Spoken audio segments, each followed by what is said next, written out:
Esselamu Aleyküm ve Rahmetullahi ve Berekatuhu.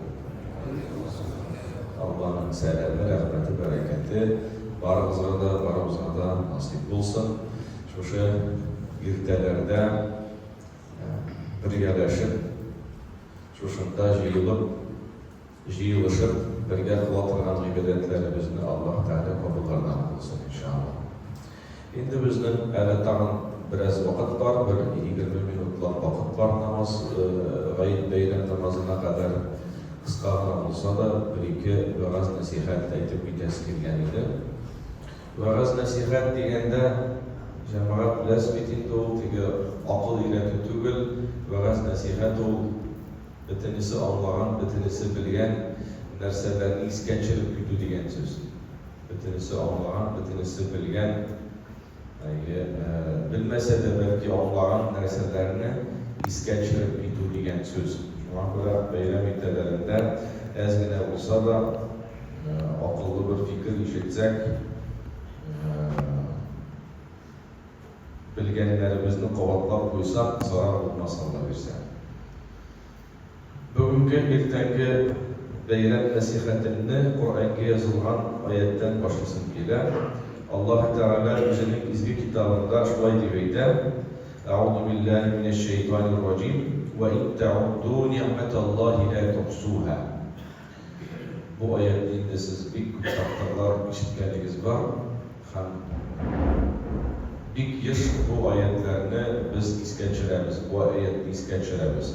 Allah Teala aytadi: "Ey bendelerim dey, min sizge bergen bo'laklarni, nimetlerini, boylıklarını sanab qarasanız, sanara kirişseniz sanab bitire olmazsınız deyip. Ey bendelerim, min sizge bergen bo'laklarni, boylıklarını, nimetlerini sanara kirişseniz sanab bitire olmazsınız deyip. Hemşinden da bu söz bilen birimizde bahsleşmesini buyuruydu. Allah Teala bizge bik zor, bik köp nimetler bergen. Galigine aytkanda yeri turgan ayağımız, tuta turgan kolumuz, güle turgan gözümüz, işte turgan kulaklarımız deb aytganda barısı da Allah'ın iksiz şeksiz bo'lakları. Qaysi bir bo'lak Allah'ın buşlay bizge bergen bo'lakları kullanış kılsa, qaysi vaqtni biz elle köp akşa beremiz deb aytsek de onu qaytara almaymiz. Buna bir neçe aylık şifahaneden bir tanış hanım indi o, şaltırattı, hazretti. Gözlerim biraz dışarıda göre başlagaç, şulay şifahanege bargan idim deyip. Tabipke көрсәтергә gözlerimle, ne bulgan iken, niye naşar görem iken degan soruğa cevap işitilişin. Tabip benim tanışım diye bilgen kişim deyip. Gözlerimde qaradı, aktardı, baktı da Emine apay deb aytaydi, endi hazır o'zingga urinib bo'lmay, o'zingga urinsaq, biror narsa ishlasak, uni kelasincha buzib bergan mumkinmiz, butunlay ko'zsiz qolgan mumkinsin deb aytdi deydi. Birazgina sinroq kelgansin deb aytdi deydi.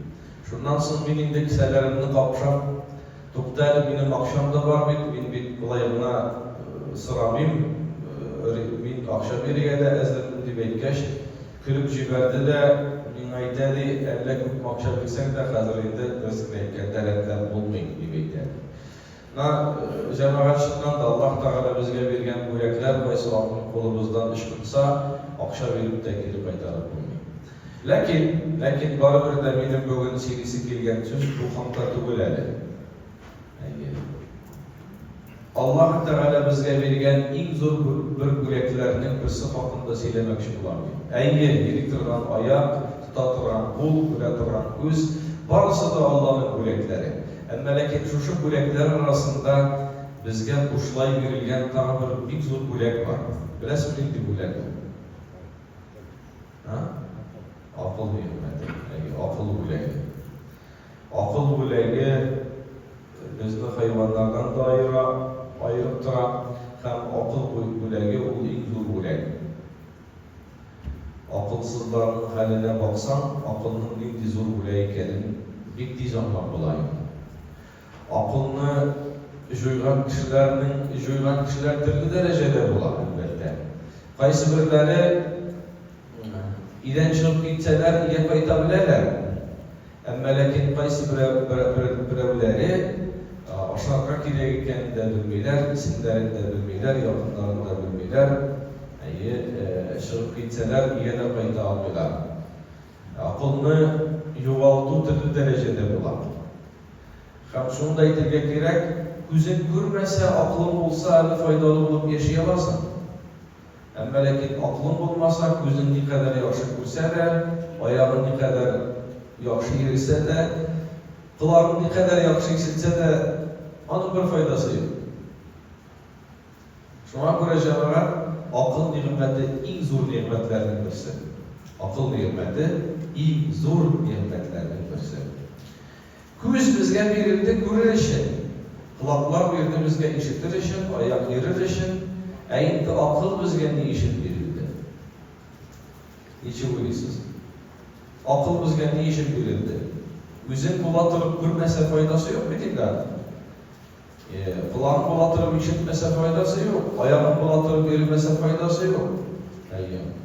Aklın bulatırıp da aklını kullanabilmesen, akıl ne işin verilgenlerini bilmesen, aklının da zor hikmeti kalmıyor. Ne işin bizge verildi akıl?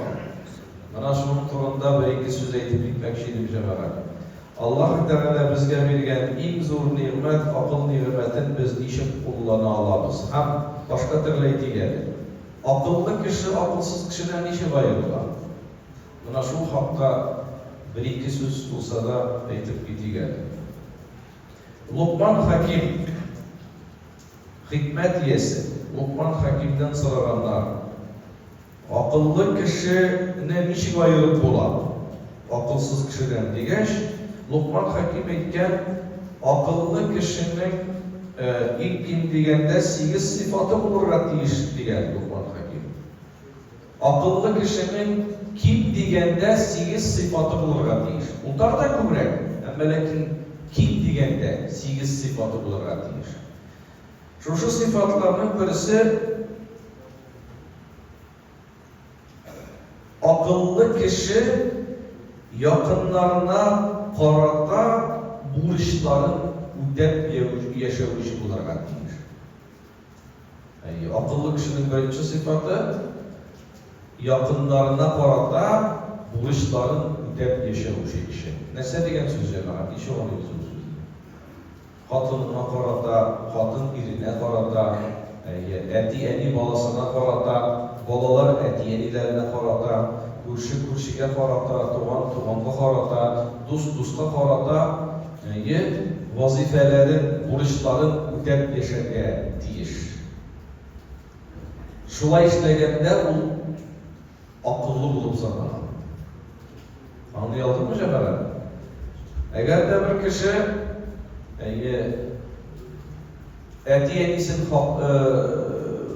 etiyenisinin karşısında olan vazifelerin, hakların ödemiyken, hatınının karşısında, irinin karşısında olan hakların ödemiyken, balalarının karşısında olan hakların ödemiyken demek, biz onu şın akıl iyesi demek tanıyoruz. Her buna işe birisi, şula yok, sili. Ana kişi bu. 80 yaşın tutulgan ana kişi. İnterview alırlar bu arada. İşe bala üstürdün. İş bala üstürdün değil. İş bala üstürdün. Nişe enağın var. Jide enağın var değil. Sit bağlarından razı mı? Yılap jiberdi de ana ite razı tügül değil. İş bala üstürdün değil. Jide enağın var değil. Halat jiftibde küptedir yani. Yüzükle de yaşayıp. Şu iş bağlarının birisi de, ul bağlarının içinde ıdığı da, birisi de şaltıratıp olsa da xəlistiramidir. Bu bağlarını nəşten yetmiştirdim bildi. Selametliğimni ayak astına salıp taptadım deyip. Yıklanmağın yıkılarım, aşamağın rizıklarım, yuvaltkan selametliğim, şul balalar deyip yaşadım deyip. Mina bit kübey birde gerek tügül deyip. Mina köp nerse de kerek tügül. Min 50 minde kimde şaltıratıp bir bulsa da eni halin nişik, deveniyim halin nişik dibeytu, hatem baknağa bir bulsa da canımını bir halinde terbiyelegen bağlarımın birisi de bir halini de bilmiyor. Mana şu anaga qarata hürmet görsetmegen bağlarını nişik akıllı dibeytip olaydı? Akıllı kişiydi Lokman Hakim. Yakın tiredeki bulgan kişilerine karada hakların ödep yaşayan tırışan. Şunun bilen ayrıları. İlk kızını ata-anasını rencitken bala üzerine bir çoluk hırket şeşe. Eğer de biz bugün bala olarak etik enilerimizni rencitemiz iken Allah saklasın. Ulkinler yarattığı yüzümüzde çoluk hırket olamız. İkinci sıfat dedi. Akıllı kişi kengeşini kabul eder. Kengeşini tırnar hem şunun bilen iş bitirge tırışır deydi. Akıllı kişi kengeşini tırnar hem şu kengeş bilen iş bitirge tırışır deydi. Bu rivayet işitkeniniz var mı iken? Bir avşı ahvetnik güverişin zorlarında bir kış tutar. Anı şiddetke yok bu ya. Şartların işlap hazır men bu kışını soyup aşıp degende tegi kış tilge kele. Bu kıssaydı. Bu kadar anlamaz. Kıssa bu. Tilge kele tegi kış. Avşığa ite sen beni soyup aşıp tabağını toplayıp almasın de. Benim itim begezdi. Sen beni jiber. Sen beni jibersen insana iş ütemde kengeş bilirdin de. O kengeşlerini ötesen umuşlu bulursun. Avşı, ahvetnik, bileşlengen başlarını başıptıran da şulay topta dispit edildi, bunun iddia ederse itidayım, akıştan kengeş alı faydalı bulur diye böyleydi. Şundan sonra yarar diye beni kilişe. Takdim etem, kabul etem senin takdiminle. Kış ayda birinci kengeşini verendi, kulunda bulurlar. İkinci kengeşini veren, hani kuresin mi ağaç yakında? Şu ağaçın kodağına kullanılmasın diye. Beşinci kengeşini birimin ışıp gitkenler. Avşı tegi şitlik işinden kışını koluna ala da kış birinci kengeşini eder. Üzek isen sağ olup, yakınların isen sağ olsa, kolundan, ışkından eybirin ne kadar kaderli bulup görünse de jiberanı başılmadı. Üzek isen sağ olsa, yakınların isen sağ olsa, kolundan, ışkından eybirin ne kadar kaderli olsa da jiberanı başılmadı. Avşı, subhanallah şundan da akıllı kengeş bitinde, dip uylap koyalım. Hem şundan sonra kış otakka kuna. Otakka kundan sonra ikinci kengeşini veriyor. Akılga sığmagan bir eybirde kabul etmeli. Kişi üstüne olacaksın. Allah Teala bendege bir kaderli bir bölek vergen diyor. Akıl. Aklını ayak astına salıp tatlama. Aklına doğru kilmegen, aklını kabul etmegen, bir eybirde kabul etmeli. Akılına sığmagan eybir. Şundan sonra kış butaktan suaytırıp ışıp gitkende tege avuşağa indeşe sen dirisk etkende bir zor yuvaltığa düşer oldum. Minin işimde de yıldırık zorluğunda işaltık vardı. Yıtkal elimdi. Sen mini suyu başaran bulsan şuşa altınlarını tapkan bulur idim de en baygışın bulandı. Hazır kışkandırma. Tege avuşa başlarını tutup, şöyle buldum, aldandım, bir karar edip, ukülü süzlerleydi. Şundan sonra kış ışıp gitkenlerine avuşa indeşe, şimdi yarardı beni de hazır eyvallah, ışkındırdım seni kuldan diye, hareketi tutamıyorum dedi. Sen hiç bulmasa işin çekin yaşını yaytayım dedi. kengeş bilen de beyttim beyt. İşinci kengeş mi bilir? Kışayda, hani hazırlıkına sinan iki kengeş birdim diye. Birisi de ödemedi. İşinci kengeş birden değil bana var iken. Bu yüzden işimde bir ödemedim o kengeşlerden. Sinan hazırlıkına kengeş birdim diye. Üzüm isen sağ olsa, yakınların isen sağ olsa, kulundan ışkından aybır ne kadar kaderli bulup görünse de bırşılma, jiber anı demektim. Sen benim işimde eş altın varlığını işitkeş, senin kulundan minindeş kılgaş, ukindi, udemedi, kengeş. İkinci kengeş. Akıllar sinmağın bir eybirinde kabul etmedi beyttim. Sen hazır üzüm oylap qarayın dedi. Men üzümde yıdır kadar dedi. Benim eşimde, işigimde eş yıdır kadar altın sıyısın dedi. Üzüm başım işledim qarayın. Kengeşini tınlap, kengeşini ötemegen kişiye kengeş birüde hikmet yok değil. Kış ışıklıkta şu sözlenmeydi. Ey cemaat, akıllı kişinin ikinci sıfatı değil Lokman Hakim, kengeşlerini işitkende tutta bu kengeşini işit kullanıyor ikendir ulara deyir.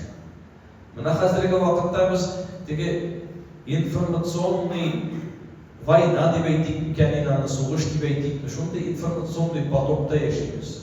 YouTube şirketlerinden, internet şirketlerinden 24 saat türlü kişilerden türlü kengeşler gelip duran. 24 saat karab otursan da YouTube'ga tutulgan informasiya vakit yetmiyor. Нәрсе турында телевизия бүтүн bir турында бар. Тарих турында, din турында, сәләмәтлек турында, ашау-ишү турында. Нинди мәгълүмат алырга телисең 24 сәгать тыңлап утыра аласың. Һәм мин шундый кешеләрне күзәтәм, тыңлап та утыралар кайсы берәүләр. 24 saat tınlap oturuşu kişiler de var. Şu YouTube şirketleri ya ki başka internet terezeler aşağı. Ama lakin tırmışlarında bir yüzgeriş yok. Tınlıyorlar. 24 saat kişi informasyonu üzerine jiya. Üzerinin aklını tutura hatırlı kengeşlerle. Bir nerse de ödemeyin. Ödemeyin. Bu kişi de akıllı demeyitim olar mı? Sen mehrumet ezgine al. Hem tırmışına kırtırga tırışan. Qaysi bir kişiye nasihat aytırga tileysin de, bir akıllı söz aytırga tileysin de, bilemeydi de inanır, bilemeydi. Silep durmayı bilemeydi. Bilsen, niye ödemisin? Bizim kengeşte vermeyip sinan ödesek. Ödemeye göre kengeş verge tırışan.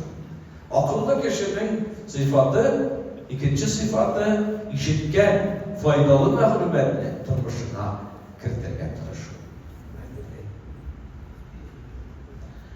Akıllı kişinin işitçi sıfatı dedi Lokman Hakim.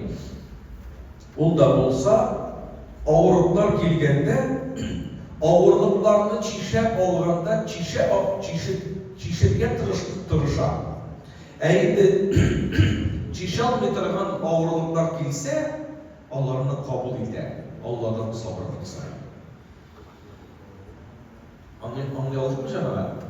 Akıllı kişinin işitçi sıfatı birer türlü problem, birer türlü ağırlık gelse, onu çişit bulatırgan olsa, çişirge tırışa. Çişit bulmaytırgan olsa, sabırlık bilen kabul eder. Allah'ın takdiridir. Mesela yakın kişi öldü. Öldü. Ama kirli kaytarıp olmayın. Ama diriltip olmayın. Qaysı bir problemler var, sen onu kabuluna edersin. Bir нәрсе işleyemezsin. İkinci türlü problemler var, ağırıp gittin di mesele. Yarar ölemindim, intimişe, нәрсе işlerine deyişsin, akıllı kişi olarak şu şekilde kıtılmış şaralarını korarak deyişsin.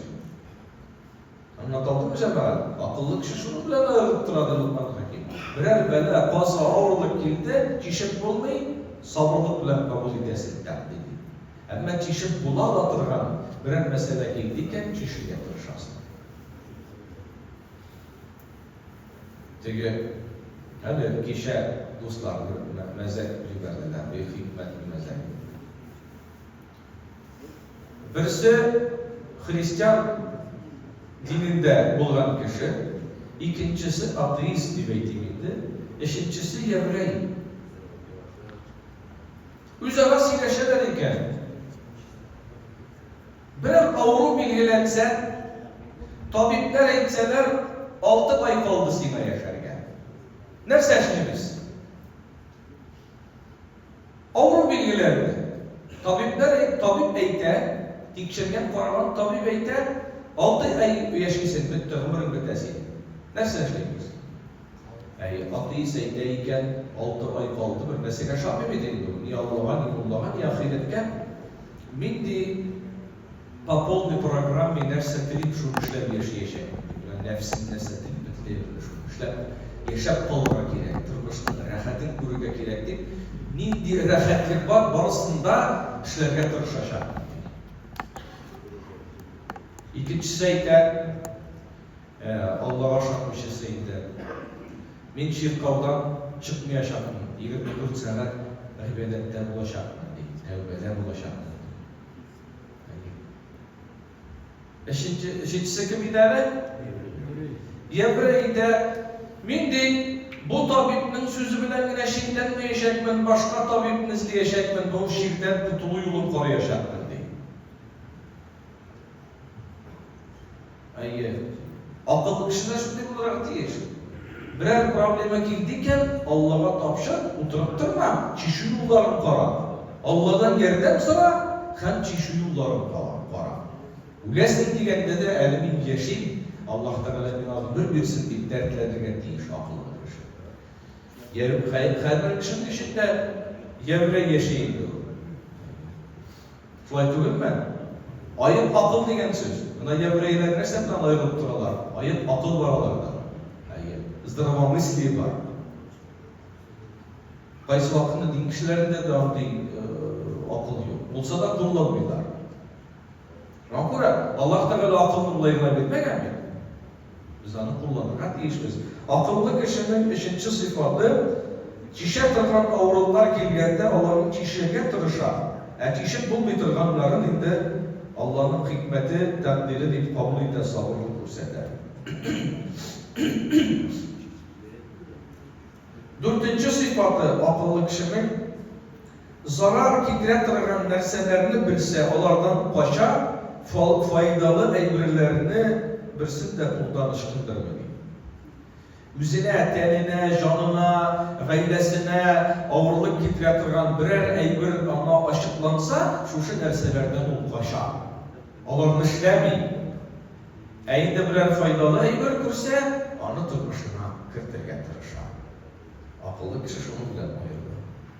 Beşinci sıfatı, üzerinin hataların göre başkalarının kimseliklerine göz yuma. Akıllı kişi. Üzerinin hataları bilen kübrek şüphelerini, üzerinin kimseliklerin yok edirgen tırışar. Başka kişilerin kimselikleri Allah'ın kadar mühim değil. Biz qaysı vaxt seçtiğimiz, özümüzün kimselik görünmeyin, anda başlanıkı yüzünü aktarıp bire. O dürüst değil. İlk birinci yüzünün kurtarını tavrığa, yüzünün kimseliklerine kıtılı yolu tavrığa gerek. Birer şeyine yılsak etti biz demeytimeli, barımızdan da kiredirinde. Tıtına biz kimlidir? Nitirge, dikşirige, kimlidir? Vatıp sütürge. Ol vatıp sütken kişilerinde belki kübürektir bizden kimselikimiz kaysı vatıp. Yok, biz başkalar bilir şunu. Akıllı kişiler tügünde bunlar hakimiyete. Üzerinin kimseliklerini türbilen şöyle başkalarının kimseliği ana bu kadar mühim tügün. Biz bir kabirge kirgende kurşumuz bilen kirmeyimiz. Biz kabirge kirgende dostumuz bilen kirmeyimiz. Kurşunun Kur'an'дағы İvan bilen birge kabirge kirmeyimiz. Yüzümüzge kiremiz, yüzümüzden hatalarımız bilen, yüzümüzden kimseliklerimiz bilen. Şuna göre birinci şiratta akıllı kişi yüzündeki bulgan kimseliklerini halitirge tırışırat deyir. Kurşu Kur'an'дағы İvan'ın hataları bilen şüghullenirge deyir. Tırstığın mı cemaat? Altıncı sıfatı, eğer de akıllı kişinin nişiktir rencitseler, aşılandırsalar, ol aşı saklanmayın, gafur iti qarayı. Gafu ituyulunu qarayı. 7. sıfatı birer nərsəni işlər aldığından uylu işləgəndən sonra tügül. Akılsız kızı ne seçti? Aldan işlep koyar, anlarsın bu ki ne? Niye işlepi bir kendi? Akıllı kişi ne seçti? İşler aldığından uylu, anlarsın bir dersleri başka. Hoca Nasreddin'ni fazla ittirip saylap koyanlar. Bir avul kişisi gelgen. Hoca Nasreddin deyken sen akıllı kişi, bilimli kişi, beni hatın gel akılsız dibeyde. Men akıllı mı iken, akılsız mı iken? Hatın nispetini bildirseydi mi iken, benim durumda yok mu iken? Şu meselede yardım edelim yine. Razabrat seyterken. Hoca Nasreddin eyleyelim, hazır sena anlatam. Hazır şıknitemiz değil, bilgili biz de senin dindik şeyken. Eyle gitti. Yer taraf bir apşıram. Bir bulundak ilerler, bir tavuk gibi bir nerse. Şunda taşlar taşlanmakla büyük. Hazır Hoca Nasreddin ağaç tübüne varıp oturada, buna şuşunda taşlanan bütün taşlarını tavuğun başına taşıdı. Bütün çıplak yüzge şalınan bütün taşlarını tavuğ başına taşıdı derken nasıl gelirsin? Anlarsın nesine cevap veriyor. Şaba hazır bir taşlarını taşıyı başladı, bir iki saat taşıyı. Taşlı bulayına kütərimeliğe davırayla, tavuğ başına kütəriğe, tağın davırrak mıydı? Bir neçə saat sonra bütün gözge şalınan bütün taşlarını taşıp bitirmiş. Hoca Nasreddin yanına gelir de burada da işlerim dedava cevap vermiyor. Yine akıllı kişi mi yok mu iken? Doktorlar da mesin abidələ dağın ikinci bölüşüne kuşasın var. Nasılına cevap verildi. Hazır taşıran bütün taşlarını kiliden uğruna koyup çıktı. Tağ başına taşıran bütün taşlarını uğruna koydu. Tügeyde sinne seçimine kilesmiş tulisin diye aldı, tavu başına taşıranlarsın kiliden taşıran. Niye bu işlerine gerekti? Nese geldi? Mına değil Hoca Nasreddin neydi? Akıllı kişi işler aldığından sırıydı. İşler aldığından sonra gaydi. Yani tavu başına taşıran alıp taşladın dedi. Sen işlegenden sonra sıradın dedi. Akıllı kişinin sıfatını intidip ettiğini işler aldığından uylana. Bilgili bir işini işleyeyim. Neyi neticeye varam en azapta? Şu sorunun üzerine verelim. Hamide 8. sıfatı akıllı kişinin, akıllı kişi dünya bilenine şiklenmi, dünyadan sıngılatırgan ahiretke de ezrilene. Akıllı kişi, Peygamber Aleyhisselam da bu vaktaydı, akıllı kişi dünyasını da kaldırmaz, ahiretini de kaldırmaz. Dünyasına hazırlanan kadar ahiretine de hazırlanır. Aşağı ettirip Lokman Hakim üzerine sözlerin tamamlayıp. Allah Teala varımızda da bu dünyada Allah Teala bizge vergen akılını kullanıp yaşarken hem Allah'ın rahmetine girişirge nasip etsin. Akıl ne işe bizge verildi? Dünya ahiret bəxtine girişir. Allah Teala varımızda da akıl nimetini kullanıp Allah'ın rahmetine girişip yaşarken nasip etsin inşallah. Buna siz de bugün akıllı kişiler olarak bir devlet uyandığınızda taharetlerinizi alıp kuşup eşlik edildiniz. O indi mümkünçiliği bulup da yıklap kalan kişilerin de yani akıllı kişiler demeydi. Bunu yılına bir tapkır olsa da, iki tapkır olsa da meşrikke kelip üzerinin imanını rastlara, Allah karşısında bende olarak tırışırmak gerekir. Gelişesin hocam. Allah Teala bütün izlediklerimizi kabul etsin. Hazretlerimizin vakti ciddi inşallah namazga saklanamız. Özünüz biləsiniz,